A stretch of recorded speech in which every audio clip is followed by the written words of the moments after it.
Hello students, good morning, good afternoon and good evening everybody. Once again welcome back to our new part of video of mathematics. So we were discussing about chapter 12 and under this chapter we have completed exercise 12.2. So today we are going to start a new and fresh exercise 12.3, but before that we have to discuss some basic portions of this chapter.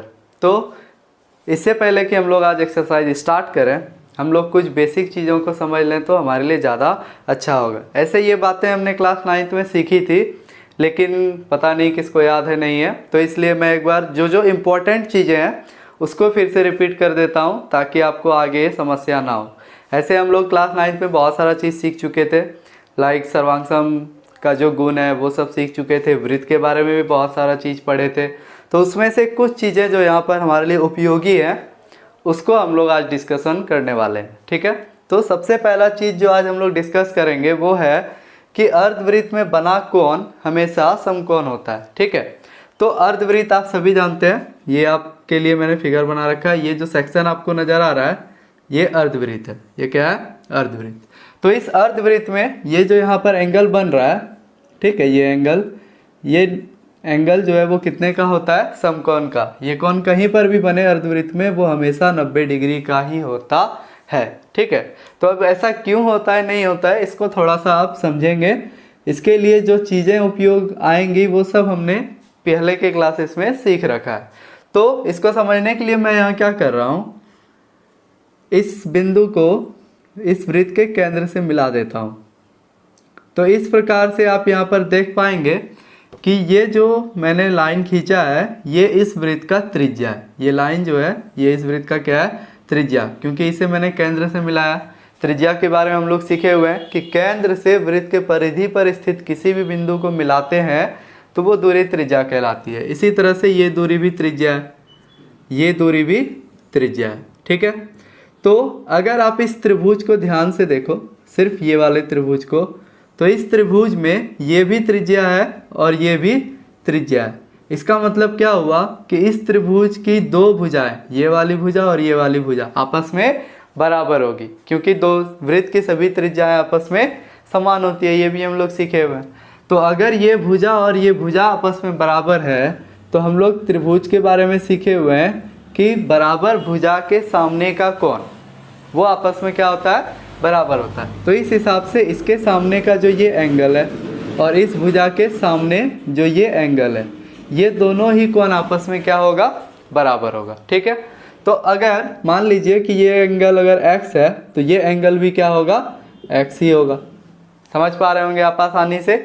इसी प्रकार से अगर इस त्रिभुज को आप देखें तो इस त्रिभुज में भी ये त्रिज्या है और ये त्रिज्या है, यानी इस त्रिभुज में भी ये वाला इसके सामने का एंगल और इस भुजा के सामने का एंगल, ये दोनों ही कोण आपस में क्या होने वाला है? बराबर होने वाला, ठीक है। तो इसका मतलब अगर ये y है तो ये भी क्या होगा? y हो जाएगा। कुछ ना कुछ एंगल का तो वैल्यू होगा, तो अभी हमने x और y मान लिया है। लेकिन अगर आप इस पूरे बड़े वाले त्रिभुज को देखें, ठीक है, तो इस पूरे बड़े वाले त्रिभुज में हम देख सकते हैं कि ये और ये जो चार कोण यहाँ पर है हमारे पास, इन चारों कोणों को जोड़ने पर 180 डिग्री पूरा होना चाहिए, ठीक है। क्योंकि ये बड़े त्रिभुज में आप ध्यान से देखो, एक ट्रायंगल मैं आपको साइड से बना के समझाने का प्रयास कर रहा हूँ। यहाँ पर हमारा x है, यहाँ पर y है और ये जो पूरा कोण है, ठीक है, ये पूरा जो कोण है ये दो हिस्से में बटा हुआ है। एक हिस्सा x है और दूसरा हिस्सा y है, ठीक है। तो अगर इस पूरे सभी कोणों को हम जोड़ दें तो इसका योग 180 डिग्री होना चाहिए। इसका मतलब क्या हुआ कि x plus y plus y, इसका योग कितना होगा? 180 डिग्री। तो इसे हम लिख सकते हैं 2x प्लस 2y बराबर 180 डिग्री। अगर यहाँ से आप दो कॉमन ले लो तो x प्लस वाई बराबर 180 डिग्री, यानी कि x प्लस वाई का मान जो है वो कितना आ जाएगा? 90 डिग्री, क्योंकि दो इधर गुना में इधर आके भाग, तो ये कट जाएगा 90 बार में, ठीक है। तो इस प्रकार से हम क्या देख पा रहे हैं कि x और y का योगफल कितना होगा? 90 डिग्री होगा।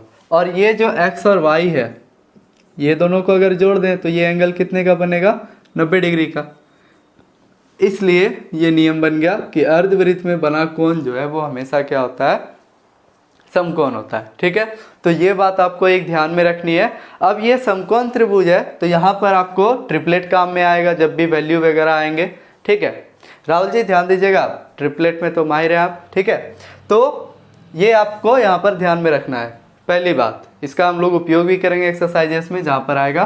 दूसरा चीज़ जो हमें ध्यान रखना है इस एक्सरसाइज के दृष्टिकोण से वो ये है कि वृत्त के केंद्र से जीवा पर डाला गया लंब जो होता है वो दो काम करता है। पहला तो जिस जीवा पे हम लंब डालते हैं वो उसको क्या करता है, समद्विभाजित कर देता है, यानी दो बराबर हिस्से में बांटता है। ठीक है, और दूसरा काम क्या होता है कि जीवा के द्वारा जो केंद्र पर अंतरित कोण होता है उसको भी वो समद्विभाजित करता है। इन दो बातों को हम लोग समझने का प्रयास करेंगे।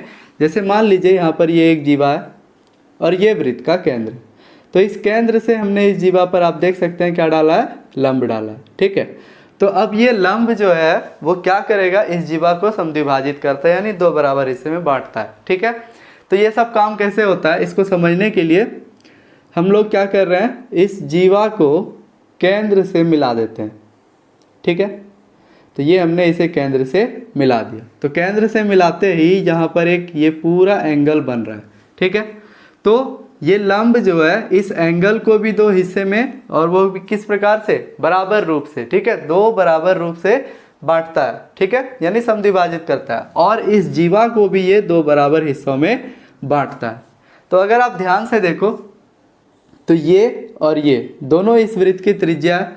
ठीक है, ऊपर से ये जो है इस दोनों त्रिभुज के लिए, ध्यान से अगर आप देखें तो इस दोनों त्रिभुज के लिए ये जो है उभयनिष्ठ भुजा है, और ये 90 डिग्री है तो ये भी 90 डिग्री है। तो इस प्रकार से इस त्रिभुज में और इस त्रिभुज में हमें तीन चीज़ बराबर देखने को मिल रहा है। एक तो ये त्रिज्या बराबर है, ये उभयनिष्ठ भुजा है, और ये 90 डिग्री और 90 डिग्री, तो तीन चीज़ दोनों त्रिभुज में बराबर है, इसलिए ये दोनों ही त्रिभुज जो है वो सर्वांगसम हो गया। क्या हो गया, सर्वांगसम। और सर्वांगसम के बारे में हम लोग 9th में काफ़ी कुछ सीखे हुए हैं।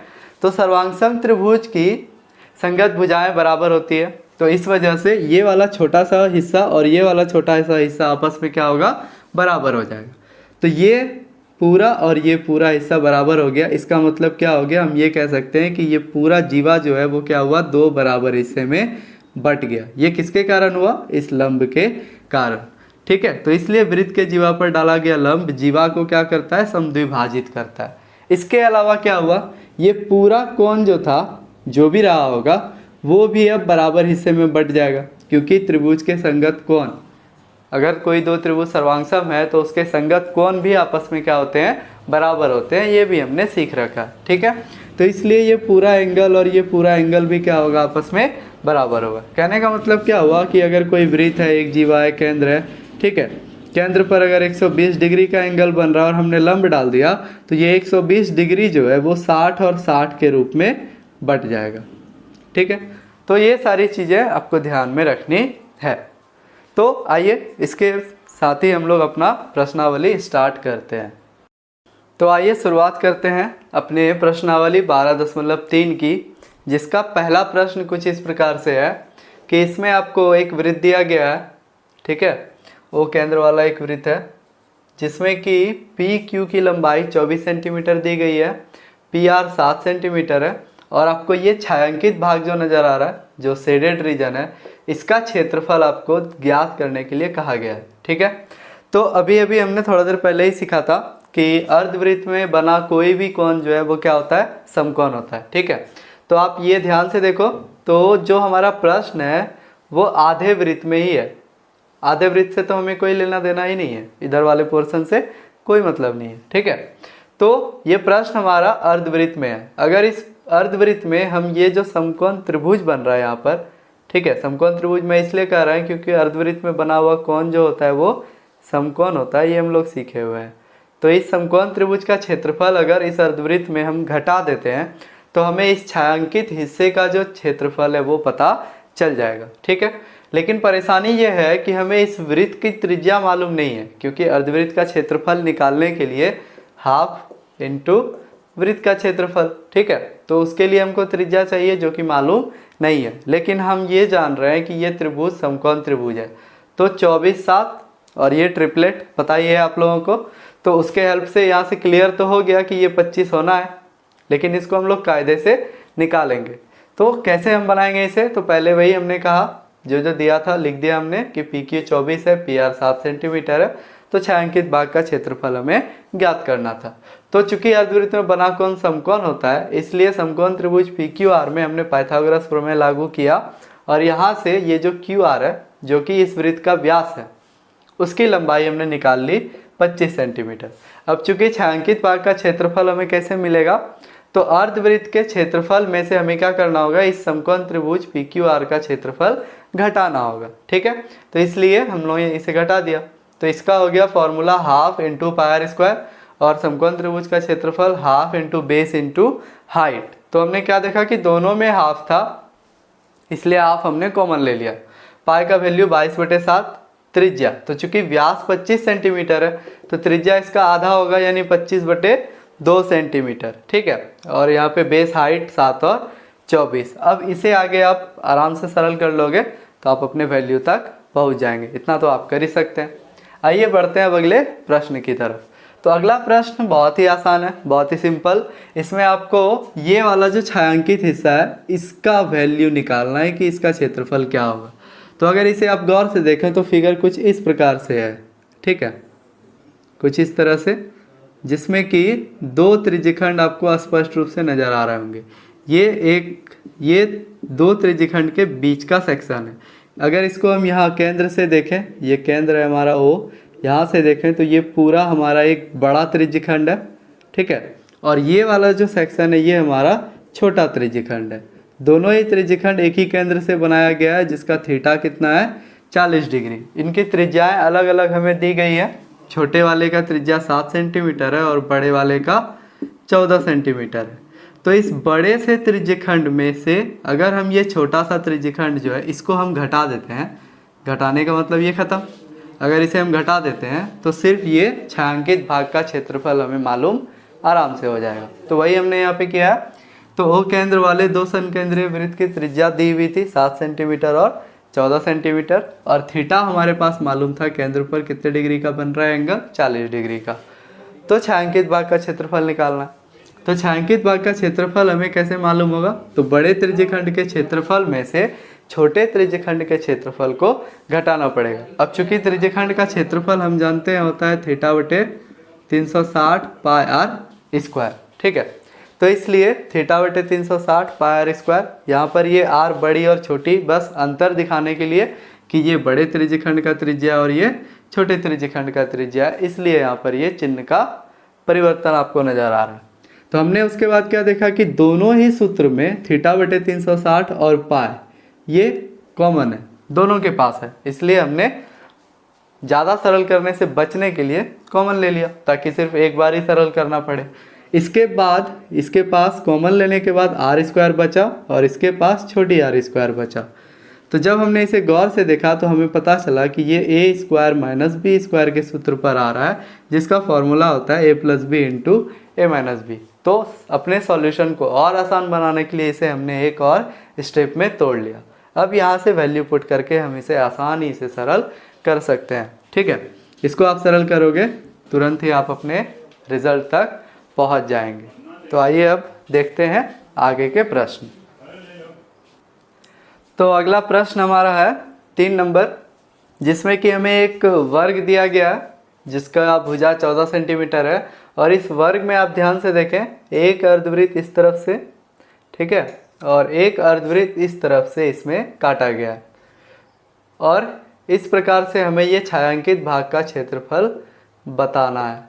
तो ये जो छायांकित भाग का क्षेत्रफल है, स्पष्ट रूप से हम समझ सकते हैं कि अगर इस पूरे वर्ग में से हम इस दोनों अर्धवृत्त के क्षेत्रफल को घटा दें, ये पूरा हमारा वर्ग है, इस पूरे वर्ग में से ये वाला और ये वाला, ये दोनों ही अर्धवृत्त का क्षेत्रफल अगर हम घटा देते हैं इस प्रकार से, खत्म। ठीक है, अगर हम घटा देते हैं तो हमें ये छायांकित भाग जो हमसे पूछा गया सिर्फ इतना सा भाग, इसका क्षेत्रफल मालूम हो जाएगा। तो यहाँ पे अब समझने वाली बात ये है कि चूंकि ये एक वर्ग है, ABCD एक वर्ग है जिसकी भुजा 14 सेंटीमीटर है, तो इसकी सभी भुजाएं 14 सेंटीमीटर होगी और इसलिए ये भुजा भी 14 सेंटीमीटर ही होगा और ये भुजा भी 14 सेंटीमीटर ही होगा, जिसके वजह से ये जो अर्धवृत्त है ये इनका व्यास बन जाएगा। क्या बन जाएगा? व्यास। तो अर्धवृत्त का व्यास भी 14 सेंटीमीटर ही हो जाएगा। तो इस तरह से त्रिज्या व्यास का आधा होता है, यानी इस अर्धवृत्त की त्रिज्या 7 सेंटीमीटर हो जाएगी। तो बहुत ही आसान सवाल है। तो जो दिया गया है वो हमने लिख लिया। ABCD एक वर्ग है, इसकी भुजा 14 सेंटीमीटर है, तो हमें छायांकित भाग का क्षेत्रफल ज्ञात करना था। तो चूंकि अर्धवृत्त का व्यास भी 14 सेंटीमीटर ही होगा, अब हम ये समझ चुके हैं, तो इसलिए इसका त्रिज्या हो जाएगा 7 सेंटीमीटर। तो छायांकित भाग का क्षेत्रफल हम किस प्रकार से निकाल सकते हैं? तो वर्ग के क्षेत्रफल में से ये जो अर्धवृत्त का क्षेत्रफल है, इस यहाँ पर दो अर्धवृत्त बन रहे हैं, एक इस तरफ और एक इस तरफ। अब चूंकि दोनों की त्रिज्याएं समान है तो इसलिए इनका क्षेत्रफल भी बराबर होगा, ये हम समझ सकते हैं। तो इसलिए 2 गुना अर्धवृत्त का क्षेत्रफल करके हम अगर वर्ग के क्षेत्रफल में इसे घटा देते हैं तो हमें ये शेष छायांकित भाग का क्षेत्रफल मालूम हो जाएगा। तो वर्ग का क्षेत्रफल होता है भुजा स्क्वायर और 2 गुना अर्धवृत्त का क्षेत्रफल हाफ इंटू पायर स्क्वायर। तो इस तरह से ये 2 और 2 यहाँ पर समाप्त हो गया। बाकी अब हमने यहाँ पे वैल्यू रखा है, इसे आप आगे सरल कर सकते हैं, बहुत ही आसान है। सरल करते ही आप अपने रिजल्ट तक पहुँच जाएंगे। नेक्स्ट क्वेश्चन हमारा है 4 नंबर। यहाँ इस प्रश्न में आपको थोड़ा समझना है। तो यहाँ पर क्या है कि एक वृत्त है, ठीक है, और इस वृत्त के केंद्र से एक समबाहु त्रिभुज भी खींचा गया है और फिर इस पूरे क्षेत्र का हमें क्षेत्रफल निकालने को कहा गया है। मतलब ये पूरा सेक्शन हमें निकालना है, ठीक है, और ये पूरा सेक्शन हमें निकालना है पूरा। तो यहाँ पर एक चीज़ अगर आप गौर करें तो ये वाला जो क्षेत्र है, ये वाला क्षेत्र जो है वो वृत्त में भी आता है और इस त्रिभुज में भी आ रहा है। तो अगर हम वृत्त का क्षेत्रफल पूरा निकाल लें और त्रिभुज का भी क्षेत्रफल पूरा निकाल लें तो ये जो एक क्षेत्र है ये वाला, ठीक है, ये वाला जो एक क्षेत्र है, सिर्फ इतना सा ये क्षेत्र हमारा 2 बार निकल जाएगा। एक बार वृत्त के कारण इसका क्षेत्रफल हम निकाल चुके हैं और एक बार त्रिभुज के कारण भी इसका क्षेत्रफल निकल जाएगा। जबकि क्षेत्र तो एक ही है, तो एक ही क्षेत्र का हमने 2 बार क्षेत्रफल निकाल लिया, तो एक बार अधिक क्षेत्रफल यहाँ पर निकल गया। तो इसलिए संतुलन बनाने के लिए हम इस क्षेत्र को घटा देंगे एक बार। तो चूंकि ये क्षेत्र है कैसा, तो ये एक त्रिज्यखंड है, तो इसलिए वृत्त के क्षेत्रफल और त्रिभुज के क्षेत्रफल को जोड़ने के बाद चूंकि ये क्षेत्र 2 बार आ चुका है, जबकि क्षेत्रफल निकालेंगे तो किसी एक तरफ से ही उसको लेंगे, इसलिए एक त्रिज्यखंड के क्षेत्रफल को इसमें घटा देंगे, ठीक है। बाकी वैल्यू वगैरह तो सारा प्रश्न में क्लियरली दिया हुआ है। चूंकि इस वृत्त की त्रिज्या 6 सेंटीमीटर है और इस समबाहु त्रिभुज का जो भुजा है वो 12 सेंटीमीटर है। अब चूंकि ये समबाहु त्रिभुज है तो हम जानते हैं समबाहु त्रिभुज का प्रत्येक कोण जो है वो 60 डिग्री का होता है। इसका मतलब हुआ कि ये जो केंद्र पर एंगल बनेगा वो एंगल जो होगा केंद्र पर वो 60 डिग्री का होगा, यानी थीटा अभी हमें मालूम है 60 डिग्री, ठीक है। तो इस प्रकार से बड़े ही आसानी से हम यहाँ पर काम कर सकते हैं। जो जो दिया गया है वो हमने लिख लिया पहले। तो छायांकित भाग का क्षेत्रफल यहाँ कैसे निकलेगा अब आप समझ पा रहे होंगे। समबाहु त्रिभुज का क्षेत्रफल निकालेंगे, इस वृत्त का भी पूरा क्षेत्रफल निकाल लेंगे और उसमें से ये त्रिज्यखंड का क्षेत्रफल घटा देंगे। इस त्रिज्यखंड के क्षेत्रफल को हमने इसलिए घटाया क्योंकि एक ही क्षेत्र का क्षेत्रफल हम 2 बार निकाल चुके हैं। एक बार इस त्रिभुज से भी उसका क्षेत्रफल निकल चुका है और यहाँ वृत्त के कारण भी उसी क्षेत्र का क्षेत्रफल फिर से निकल गया। तो इसलिए संतुलन बनाने के लिए ये जो क्षेत्र एक्स्ट्रा आया इसके क्षेत्रफल को हमने यहाँ पर घटा दिया। अब सबका फॉर्मूला आपको पता है। समबाहु त्रिभुज का क्षेत्रफल होता है √3/4 भुजा स्क्वायर, वृत्त का क्षेत्रफल पायर स्क्वायर और लघु त्रिज्यखंड का क्षेत्रफल θ/360 पायर स्क्वायर। सबके वैल्यू को हमने रख लिया। इसका भुजा समबाहु त्रिभुज का 12 सेंटीमीटर का था, इसलिए यहाँ पे 12, त्रिज्या 6 सेंटीमीटर है तो 6, थीटा 60 है तो 60 और ये इधर। इस प्रकार से आप अभी से आगे खुद से सरल कर लेंगे तो आप अपने वैल्यू तक पहुंच जाएंगे। अब आते हैं अगले सवाल की तरफ। बहुत ही आसान क्वेश्चन है ये, फिगर देख के भी आपको समझ में आ रहा होगा कि ये क्वेश्चन हम कैसे बना सकते हैं। तो यहाँ पर हमें 4 सेंटीमीटर भुजा वाला एक वर्ग दिया गया है, ठीक है। एक वर्ग है हमारे पास 4 सेंटीमीटर का जिसका नाम है ABCD, ठीक है। तो ABCD करके जो है ये 4 सेंटीमीटर भुजा वाला एक वर्ग है जिसकी भुजा 4 सेंटीमीटर है। अब चूंकि ये वर्ग है इसलिए इसका प्रत्येक कोण जो होगा कोने का वो 90 डिग्री का होगा और इसलिए थीटा भी हमारा क्या हो गया 90 डिग्री हो गया। आसानी से समझ सकते हैं। अब कहा क्या जा रहा है कि इसके प्रत्येक कोने से 1 सेंटीमीटर त्रिज्या लेकर के जो है चाप काटा जा रहा है या खंड टुकड़ा निकाला जा रहा है। ठीक है, आप प्रश्न देख सकते हैं। प्रत्येक कोने से 1 सेंटीमीटर त्रिज्या वाले वृत्त का एक चतुर्थांश जो है काटा गया है। तो 1 सेंटीमीटर का ये टुकड़ा जो है ये एक त्रिज्यखंड बन रहा है। ठीक है, तो इस तरह से यहाँ पे 4 त्रिज्यखंड इससे काटे गए कोना से और बीच में 2 सेंटीमीटर व्यास वाला एक वृत्त काट के निकाला गया। तो इतना सारा चीज निकालने के बाद जो क्षेत्र यहाँ पे बचेगा वो कुछ इस प्रकार से शेष रह जाएगा।